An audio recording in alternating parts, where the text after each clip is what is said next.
Muito bom dia para você que está começando mais um dia comigo aqui no canal do Lessa. Hoje é terça-feira, dia 10 de dezembro, acabou o Campeonato Brasileiro. Graças a Deus pra gente, né?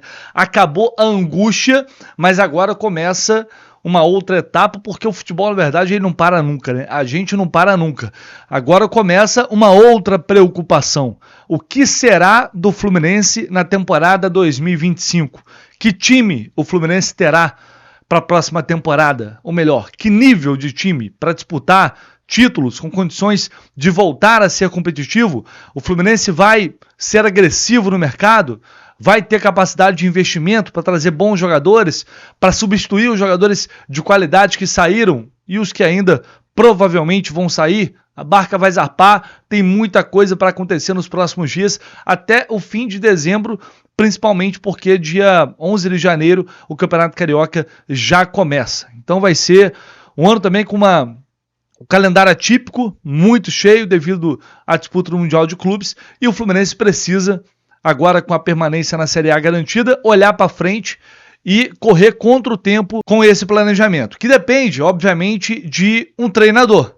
Mano Menezes vai ficar? Não vai ficar? É sobre isso que a gente vai falar aqui agora. Eu vou trazer algumas informações iniciais, se eu conseguir apurar sobre isso, e outras situações também de mercado. O Fluminense já está no mercado, a diretoria já está no mercado, após o mapeamento no scout, que na verdade acontece, né, ao longo de todo o ano. Muitos nomes estão na mesa, nomes que estão sendo analisados. O Flu já está abordando jogadores no mercado e, claro, vai, junto com o treinador em breve, definir os principais alvos. Se você ainda não conhece o canal do Lessa, por favor, deixe a sua inscrição, sinta-se em casa. Bora começar falando de John Kennedy, um dos jogadores que devem fazer parte dessa barca que vai zarpar o CT Carlos Sachilho agora no final do ano. A negociação entre John Kennedy e Pachuca, e também, obviamente, o Fluminense, avançou nos últimos dias. E o que eu apurei é que a tendência é de que essa negociação seja concretizada já nesta terça-feira ou no mais tardar na quarta. Já está muito bem encaminhado, alguns detalhes burocráticos estão sendo discutidos, detalhes contratuais, mas já há um acordo encaminhado para que o John Kennedy possa ir para o México. A princípio, a proposta seria de empréstimo com opção de compra no fim do contrato, em torno de 6 milhões de euros, o que daria mais de 35 milhões de reais. Então as partes estão discutindo aí algumas questões, então é bom a gente ficar sempre com o pé atrás ali em relação ao John Kennedy, porque algumas negociações envolvendo o JK acabaram melando de última hora. Mas a tendência é essa, e é possível que talvez até ainda hoje eu volte para atualizar e confirmar o negócio fechado entre John Kennedy, Fluminense, e Pachuca do México. John Kennedy, que é um jogador que mais uma vez não aproveitou a oportunidade que teve, foi muito importante ano passado, fez o gol inesquecível, o gol do título, e a gente achava que 2024 seria o ano de John Kennedy. Não aconteceu, mais um ano em que apresentou problemas comportamentais, desinteresse, tanto é que passou a não ser aproveitado, entrou em pouquíssimos jogos, principalmente depois que o Mano Menezes chegou.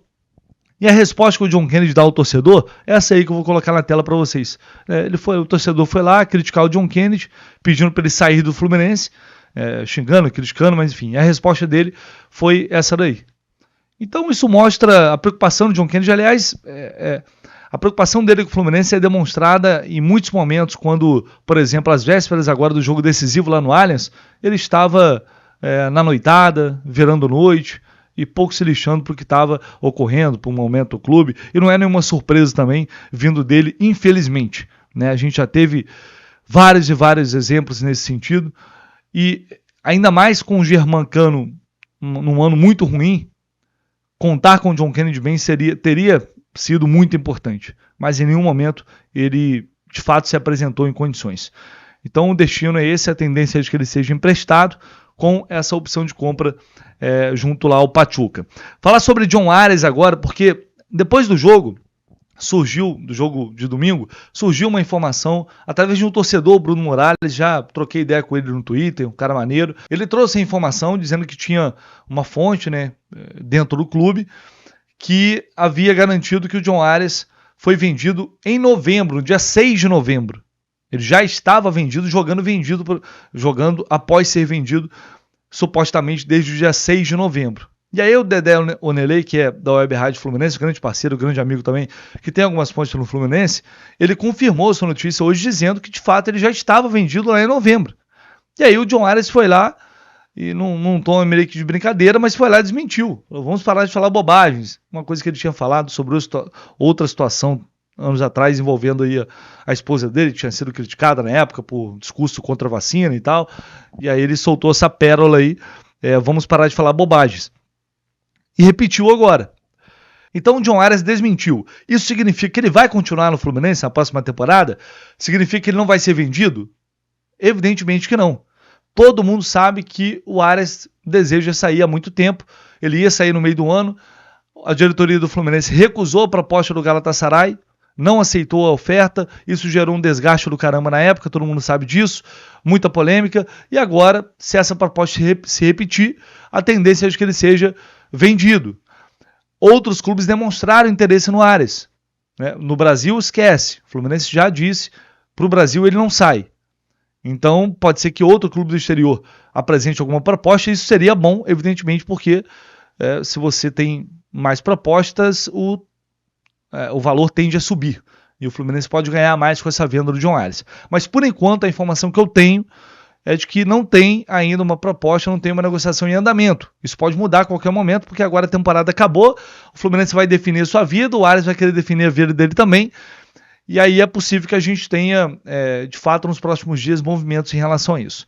Mas, por enquanto, não consegui apurar nada diferente, obviamente respeitando todos os colegas, mas de que não tenho nada concreto sobre a saída do Ares neste momento. Mesmo sem a definição de um novo técnico, o Fluminense já está no mercado, abordando jogadores, buscando reforços, e o primeiro nome que aparece é o zagueiro Igor Rabelo, do Atlético Mineiro, jogador de 29 anos, inclusive começou na base do Fluminense, foi dispensado, foi parar no Botafogo, foi revelado lá, se destacou, depois foi para o Atlético Mineiro, um jogador que era muito promissor na época. Ele tem contrato com o Atlético até 2025, final de 2025. Diz aqui que a reportagem também apurou que a diretoria do Clube Carioca aguardava a última rodada para iniciar as tratativas de mercado. Com a permanência, o zagueiro é um dos nomes para reforçar a equipe. E a cúpula do Atlético não deve criar empecilhos aí para liberar o jogador. Ele foi utilizado em 26 dos 73 jogos do Galo na temporada, e o Igor pode retornar à cidade onde nasceu. Ele é daqui do Rio de Janeiro, inclusive ontem veio para cá para visitar a família. Na época, o Atlético pagou ao Botafogo cerca de 13 milhões de reais para adquirir 70% dos direitos do Igor Rabelo. Olhando aqui o site O Gol, vou colocar na tela para vocês, reparem que quando ele chega ao Atlético, ele faz muitos jogos, 64, depois já diminui muito, 35, mantém mais ou menos ali 37 em 21, e depois em 22 só 19 jogos, ano passado 13 partidas e esse ano 26. E o Rabelo sofreu lesões ao longo dessa caminhada. É mais um jogador que tem um histórico de lesão. Não tenho aqui ainda todos esses dados, mas ele tem sim, tem um histórico de lesão, e isso me desanima um pouco, porque a gente sabe o retrospecto do Fluminense com esse tipo de jogador, né? Ainda mais depois de um ano em que a gente sofreu com tantas lesões. É um jogador que eu tinha uma boa impressão, sempre tive, certamente tem qualidade, é um zagueiro ainda novo, né, numa boa idade, mas que tem essa questão, ter feito poucos jogos, perdeu espaço no Atlético. Dá para dizer que no Atlético hoje era uma das últimas opções do elenco do Atlético Mineiro, com toda certeza, ao lado do Maurício Lemos, que quase deixou o Atlético para ir para o São Paulo. Então é um jogador que não vai ser aproveitado, e tem esse histórico que joga contra de poucos jogos nas últimas temporadas. Por isso, me preocupa bastante, mas o Fluminense já tinha tentado o Igor Rabelo antes, não conseguiu, não teve sucesso nas tentativas anteriores, e agora insiste para trazer. Parecendo uma situação parecida com o Antônio Carlos, com o David Duarte. O Fluminense insistiu, e aí a gente viu que não era nada demais. Eu acho que o Igor é até melhor do que esses, tá? Sinceramente. Mas, como eu disse, esse histórico já me preocupa bastante. Não é um nome que me animaria muito. No entanto, foi feita primeiro uma abordagem para saber condições de um possível negócio, se ele tem interesse de sair, se o Atlético quer liberar, para depois, então, o Fluminense partir para uma proposta oficial, de fato, o que ainda não aconteceu. Essa informação foi publicada pelos amigos lá da Itatiaia, inclusive o Guilherme Abraão, que cobre Fluminense aqui também no Rio de Janeiro. Vamos aguardar os próximos passos. E vamos falar sobre Mano Menezes, que eu sei que está todo mundo preocupado, querendo saber se Mano irá continuar ou não no Fluminense. Qual vai ser o desfecho dessa negociação? E aí eu vou apresentar para vocês aqui motivos para o Mano ficar, motivos para o Mano não ficar. Porque para mim não é essa ciência exata. Hoje eu vejo até uma divisão um pouco maior do que antes, porque tem muita gente já apoiando o Mano Menezes, principalmente depois da vitória contra o Palmeiras, e outros torcedores, muitos torcedores, que não são a favor da permanência do treinador. Bom, o que dá respaldo a essa possível permanência do Mano Menezes no Fluminense? Vamos lá, vamos falar de números aqui, né? O Mano faz do Fluminense a segunda melhor defesa desde que chegou, 18 gols em 25 jogos. O segundo time com mais jogos sem sofrer gol, ao todo 13. E uma campanha de G7, 40 pontos. Campanha de G7 desde que chegou, tirando o Fluminense da lanterna e indo para a Copa Sul-Americana. A gente lembra, né? Nunca é demais lembrar. Naquela situação, com 6 pontos em 13 rodadas, somente um time conseguiu escapar na história do Campeonato Brasileiro. O Fluminense estava ali entre as piores campanhas da história da competição por pontos corridos. Então ele tinha que apresentar resultados imediatos, jogando no limite, sem ter direito a perder mais pontos. E isso a gente sabe que não é fácil. O Mano passou por dificuldades para montar esse time, porque as lesões continuaram acontecendo. Ele perdeu o André no meio do caminho, que foi vendido, e teve problemas de relacionamento, desgastes com questões comportamentais dentro do grupo, que ele teve que lidar, começou a afastar jogadores. E a gente vai lembrar, Douglas Costa, alguns medalhões, como Douglas Costa, Gabriel Pires, de fato, ficou esquecido de vez. Marquinhos, recentemente, foi dispensado. Marcelo, toda aquela confusão com Marcelo. Barrou o Felipe Melo definitivamente, tirou o Felipe Melo e teve que lidar com aquela situação da discussão com o Thiago Silva. O JK foi perdendo espaço cada vez mais. Então o Mano teve que administrar muita coisa, bater de frente com um vestiário muito pesado, e isso obviamente tem consequências. E aí ele tem que formar não um novo time, mas um time diferente daquele que ele tinha encontrado antes, mudando algumas coisas, principalmente após a chegada de reforços que foram contratados no meio da temporada. O Mano cumpriu a sua missão, foi o que eu falei aqui. O Fluminense tem que ser muito grato, todos nós temos que ser muito gratos ao trabalho do Mano que livrou o Fluminense da Série A. Gostando ou não, não tá aqui não é essa a questão. Eu gosto, não gosto, acho feio, acho bonito, não é isso. Mas eu acho que é genuíno e necessário a gratidão, na minha visão, eventualmente, pelo que o Mano fez. No momento em que muitos treinadores talvez não aceitassem esse convite. E para fazer o que ele fez, tem que ter muita experiência, tem que ter muito estofo e tem que ter muita segurança e convicção. E ele tinha essa convicção porque ele falava, nas entrevistas coletivas, a gente passou a admirar, eu, por exemplo, passei a admirar, conhecer muito o trabalho do Mano através das entrevistas, onde ele era direto e sincero, analisando na maioria das vezes aquilo que a gente estava vendo em campo. Quando o time ia mal, quando o time ia bem. Enfim, eu acho que a gente tem que lembrar também que com o Mano o time fez bons jogos. Contra o Palmeiras foi um bom jogo. Teve outros jogos muito ruins, jogos em que o Fluminense poderia ter tido mais coragem e talvez tivesse conquistado esses pontos necessários até antes. E é aí que entra um ponto muito importante que joga contra a permanência do Mano. E foi o ponto que eu vinha destacando nos últimos dias. Aliás, para mim são dois principais fatores. A questão do estilo do jogo, que é um estilo que não agrada a maior parte da torcida. Então, por que eu falei que o Mano não deveria ser o técnico do Fluminense no próximo ano?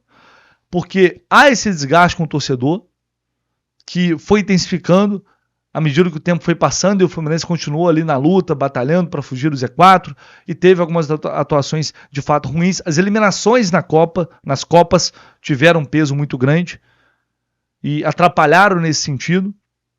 Então seria começar o ano com um treinador que não tem o aval, o carinho de boa parte da torcida. Então você já começa o ano dividindo. Isso acaba sendo perigoso. E aí tem a questão do desgaste com os jogadores, com medalhões, com o elenco em geral, e muitos jogadores ali que não gostaram de algumas atitudes do Mano, de como ele levou algumas situações. Então você já tem que lidar com outra questão, que aí é um problema de grupo. Esses jogadores que não gostam do Mano, eles vão continuar? Como vão continuar? Dessa forma. Internamente é fato, gente. O Fluminense, ele sabe os problemas que existem hoje no grupo do Fluminense. O Mano expôs tudo isso para a diretoria. Eu falei para vocês aqui, mesmo sem saber que vai continuar, o Mano já, na verdade, a reformulação do elenco já foi aos poucos sendo começada por ele. Dispensando os jogadores, passando para a diretoria, ó, isso aqui tá errado, isso aqui não dá.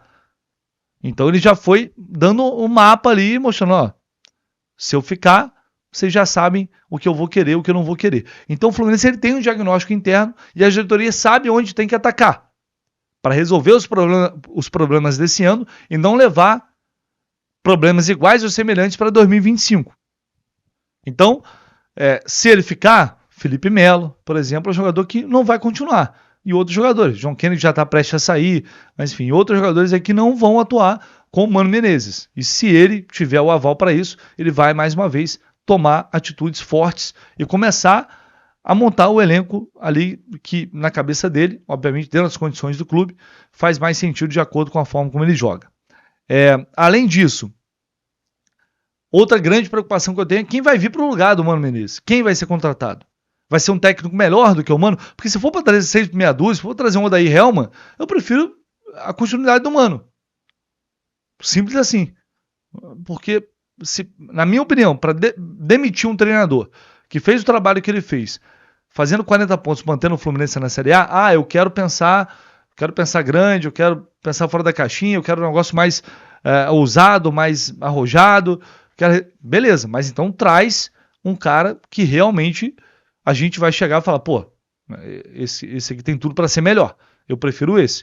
Porque se for para trazer um nome que desagrade também grande parte da torcida, para mim não faz sentido. É a minha opinião. Mas se o Mano continua com esse argumento de que ele vai bater de frente, que ele vai... Será que não vai ter um prazo de validade? Já que com esse desgaste que vai ser levado, querendo ou não, um pouco de 2024 para 2025, não é arriscado, porque depois você demite um treinador, aí tem que mudar tudo de novo no meio do caminho. Mas o Fluminense depende de um técnico para tocar o seu planejamento, depende dessa definição. Vou destacar aqui uma coisa que eu descobri há pouco tempo. O Mano recusou uma proposta de um clube turco para ganhar bem mais do que ganharia aqui no Fluminense. Era um contrato de mais de 7 milhões de reais por ano, 2 anos de contrato, mais bonificações poderiam chegar a 10 milhões de reais.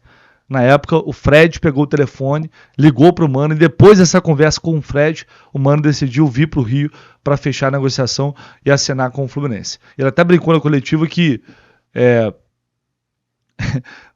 ele recebeu mais de 100 ligações dizendo que ele era maluco de fazer aquilo. E fez e deu certo. Então, eu não acho esse absurdo todo uma continuidade do Mano. Eu optaria pela não continuidade neste momento, pelos fatos que eu expus aqui para vocês.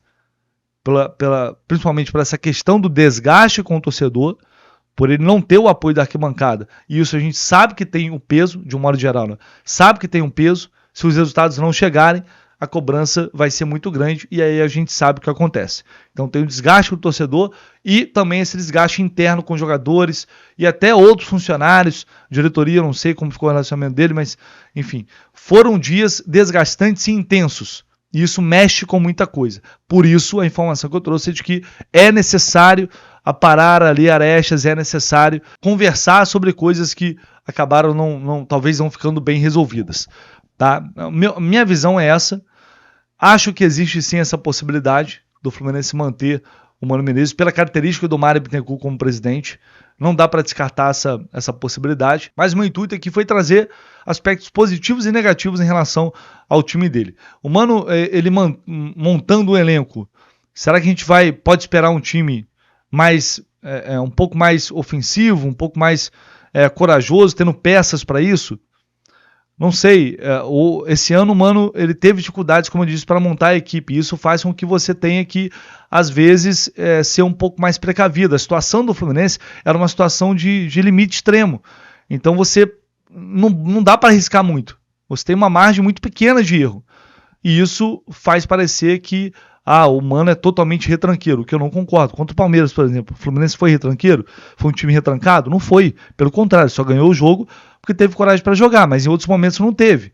Então, enfim, é um time que oscilou e era natural oscilar pela situação, pela pressão, mas é um trabalho que inegavelmente teve sucesso na sua missão de manter o Fluminense na Série A, mas não é por isso, necessariamente, que o Mano tem que ser mantido. Essas questões precisam ser levadas em consideração, esse debate precisa existir para que o Fluminense, mais uma vez, não comece uma temporada e depois tenha que mudar tudo no meio de um ano em que a gente vai ter a disputa do Mundial de Clubes. Enfim, ficou até mais longo do que eu imaginava, peço desculpas, mas são muitos detalhes, são muitas questões que eu acho que são válidas e são necessárias para esse debate. Fechou, pessoal? Deixa o seu like se você puder, seu comentário, se inscreva aqui no canal, tamo junto e ao longo do dia a gente volta com muito mais informações por aqui. Valeu!